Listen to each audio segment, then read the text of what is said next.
I'm live right now. So, how are y'all doing today? Well, I'm doing pretty damn good because, when I go and check the news, I find a whole lot of negative shit in there, and it's always a bummer, and I get worked up, and I have to kind of speak my piece and all of that. But sometimes you get some good news, and we could use some good news in 2020. So before I get started on the good news, just to let you know how good this news is, I'll let you know about the good and bad of 2020. Donald Trump was defeated. Now that's good, but it was bad that he was actually our president for the past 4 years. Joe Biden got elected. While it's good that he defeated Donald Trump, I'm not so hot to trot with the fact that Biden is the next president either. In other words, I think that Joe Biden and Donald Trump suck. And you can have that opinion and be legitimate too, by the way. COVID, it sucked. What it did to the economy, and it kind of pipelined itself toward civil unrest, and all that was bad. So overall, it was kind of a shitty year for a lot of people. Um, and I guess the saying goes as it's going to get worse before it gets better. So I hopefully the vaccines will do what it's supposed to do and restore a sense of normalcy. I try to be cautiously optimistic about that sort of thing. Um, and I'm just going to urge people to practice common sense, practice courtesy, socially distance, and my gosh, wear a mask. Wear a mask. Don't try to act like you're a hot shot walking around without a mask. Is rude to do that to other people, and it's rude when other people without a mask walk around you, because this COVID, it isn't a hoax. It really is deadly, and no, nobody. They're not. It wasn't designed to restrict people's freedom. It isn't any conspiracy theory to cover your face, and we live under Sharia law in a sneaky sort of way like that, like some people claim. This COVID is real. I don't like that mask any more than anybody else, and I'm getting off tangent to the side. So let me get back to the subject at hand. What was good, probably one of the best news of 2020, was that the U.S. House of Representatives legalized weed. Apparently, yesterday, the bill was introduced on the 4th by Jerry Nadler of New York, and it's called the Marijuana Opportunity Reinvestment Expungement Act of 2020.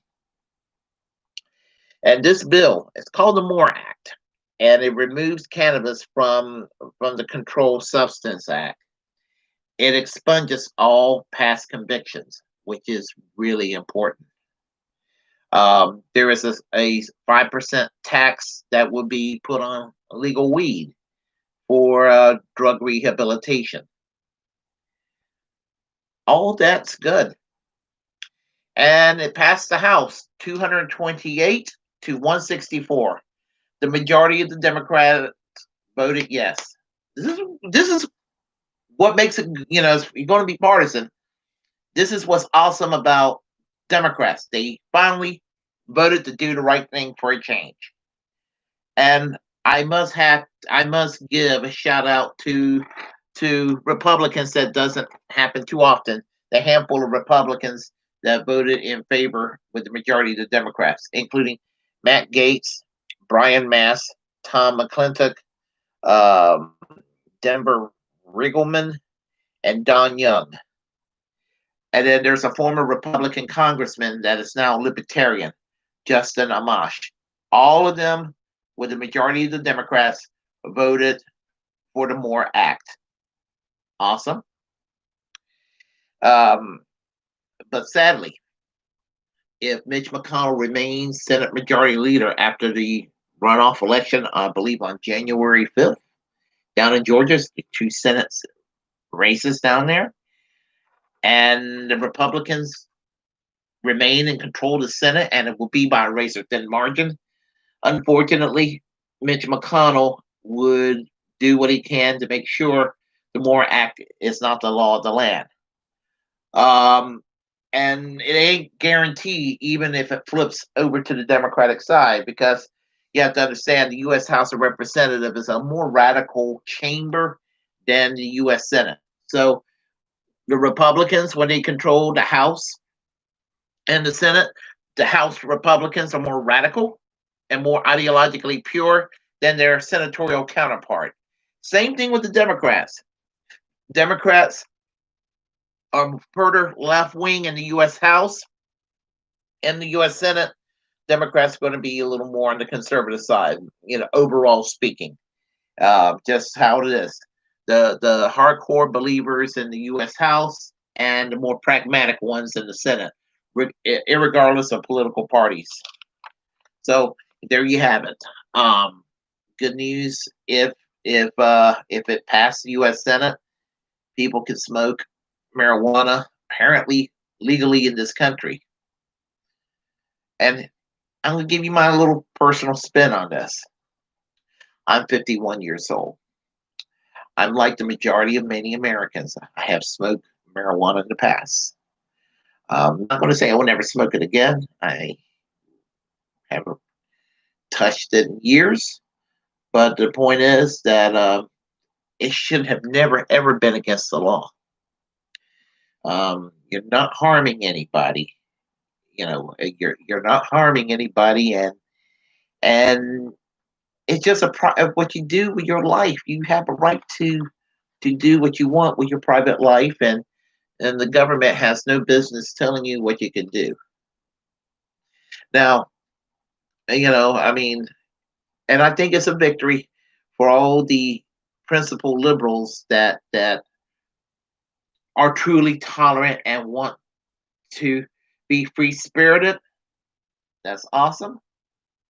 For conservatives who do not believe in encroaching governments, they see this as a civil liberties issue in a way. More power to you.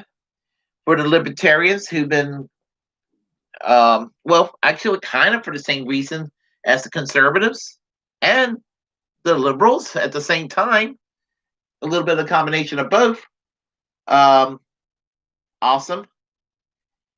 And for stodgy old socialists like myself, which part of my ideology includes civil libertarianism as a democratic socialist. I also would say congratulations to people on my little corner of the ideological fence when it comes to advocacy of weed legalization.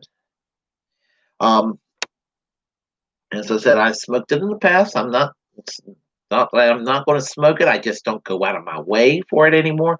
I mean, the only thing I do vice wise, I occasionally drink, and y'all see me have a few drinks online here before. Um, I am a former cigarette smoker. I don't do that anymore. Um, as I used to smoke marijuana kind of moderately. Don't do that anymore. It was just, it's not that I lost interest, but just kind of, I was busy with my life and it just never really occurred to me, or the circumstances became favorable for me to do that. And I'm not saying I will never do that again. Uh, um, but I would favor maybe possibly looking into a few other items to legalize too, because honestly, at the end of the day, it's a civil liberties issue. If you take the issue legalize it, the black market would disappear, and a lot of organized crime would naturally go out of business. And and even in drug infested areas where there's a lot of violence currently, you may actually see less crime. And the thing about it is that just I mean, it's been tried in other countries. I mean, Holland is notorious for legalizing. I believe they legalize many drugs, and they don't have a problem. Portugal also legalized drugs years ago, nearly all drugs, and their crime has actually gone down. So I would say here in America, we should actually give this a try and see where it goes. Because tell you one thing, this drug war was bullshit. Because a lot of people's lives were ruined, either doing something that was a fad or something that was done in a moment where the law enforcement caught you and all of that. And then you're, depending on what you have in possession of and how much of it, so a lot of people have fucked their lives up, which wasn't fair to them. And just this whole thing about just think about all the lives that could have been saved, and a lot of people who could have been more productive members of society instead of having a black mark against them because they bought some weed or bought some coke or what have you. From a civil libertarian standpoint, the government should not be controlling your body. So you can put whatever you want in it. And as I said, now I just think, just from a civil libertarian point of view, that this was a step in the right direction, and I hope to see more positive legislation like this around. Legislation that would actually grant individual rights to people for change. I guess that's pretty much all I got to say about that right now. Not so long winded today, am I? If you like what you heard, press like and comment. If you were triggered and bothered, comment anyway. Feel free to share the contents on this channel.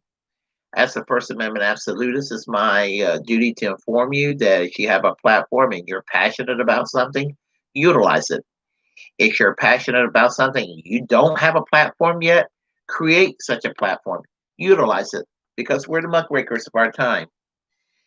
And most importantly, hit that subscribe button. Help make this channel grow. I got plans for this channel. More details later. And until next time, peace. Bernie Sanders for president in the year 2024.